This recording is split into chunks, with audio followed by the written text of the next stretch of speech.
సినిమాలో సమంత నర్తించిన 'ఊ అంటావా మామ ఊ ఊ అంటావా మామ' పాట ఓ ఊపు ఊపేసింది. ఈ సినిమాని నెక్స్ట్ లెవెల్‌కి తీసుకెళ్తోంది.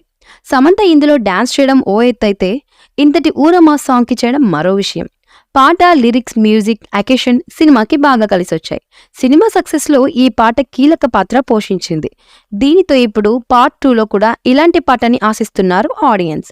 అదే సమయంలో అంచనాలు కూడా నెలకొంటాయి. మొదటి పార్ట్‌లోని ఈ రేంజ్‌లో ఉంటే, ఇక సెకండ్ పార్ట్‌లో అంతకు మించి ఉంటుందని భావిస్తున్నారు. దర్శకుడు సుకుమార్ కూడా 'పుష్ప 2లో అంతకు మించి అనేలా ఐటెమ్ సాంగ్‌ని ప్లాన్ చేస్తున్నారట. అందుకోసం ఏకంగా గ్లామర్ బాంబ్‌ని దించుతున్నట్లు తెలుస్తోంది. బాలీవుడ్‌లో గ్లామర్ ట్రేడ్‌తో బ్లాస్ట్ చేస్తున్న దిశా పటానీని ఐటెమ్ సాంగ్ కోసం ఎంపిక చేస్తున్నారని తెలుస్తోంది.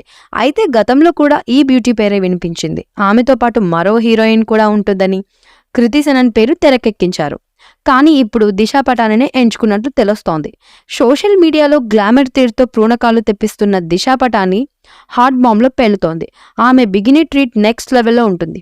అలాంటిది బన్నీతో కలిసి స్టెప్పులేస్తూ థియేటర్లలో ఊగిపోవాల్సిందే అని చెప్పడంలో అతిశయోక్తి లేదు. అదే సమయంలో మ్యూజిక్ డైరెక్టర్ దేవిశ్రీ ప్రసాద్ కూడా ఈ పాటకి next level mass beat compose చేస్తున్నారట. రేపు థియేటర్లో అదిరిపోతుందని అంటున్నారు. మరి ఇది ఎంత రేంజ్లో ఆకట్టుకుంటుందో చూడాలి. దిశా పటాని తొలి సినిమా తెలుగులోనే చేసింది. పూరి జగన్నాథ్ ఈ బ్యూటీని లోఫర్ చిత్రంలో హీరోయిన్గా పరిచయం చేశాడు. ఒక్క సినిమా చేసి బాలీవుడ్కి చెక్కేసింది ఈ భామ. అక్కడ బిజీ అయింది. స్టార్ హీరోలతో జోడీ కట్టింది. కానీ సరైన బ్లాక్ బస్టర్ ఒక్కటి కూడా పడలేదు. మంచి బ్రేక్ కోసం చూస్తోంది. మరోవైపు చాలా రోజుల తర్వాత ఈ బ్యూటీకి తెలుగులో రీ ఎంట్రీ ఇస్తుంది.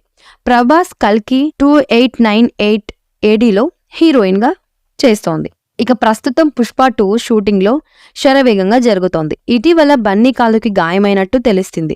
ఆయన 2 రోజుల రెస్ట్లతో మళ్లీ షూటింగ్లోకి పాల్గొనబోతున్నారని, ఇక్కడ షూటింగ్ అనంతరం జపాన్లో ఉంటుందని, అది క్లైమాక్స్ షూట్ అని తెలుస్తోంది. ఇందులో రష్మిక మందన్న హీరోయిన్గా నటిస్తున్నట్టు తెలిసిన విషయమే. ఆగస్ట్ 15న మూవీ విడుదల చేయబోతున్నారు. ఈ మూవీపై మీ అభిప్రాయాన్ని కామెంట్ బాక్స్లో తెలియజేయండి. ఈ వీడియో మీకు నచ్చితే లైక్ చేయండి, షేర్ చేయండి, కామెంట్ చేయండి. మరిన్ని అప్డేట్స్ కోసం మన ఛానల్ని సబ్స్క్రైబ్ చేయండి. అలాగే పక్కనే ఉన్న గంట సింబల్ని గట్టిగా టంగ్ టంగ్ అని కొట్టేసేయండి.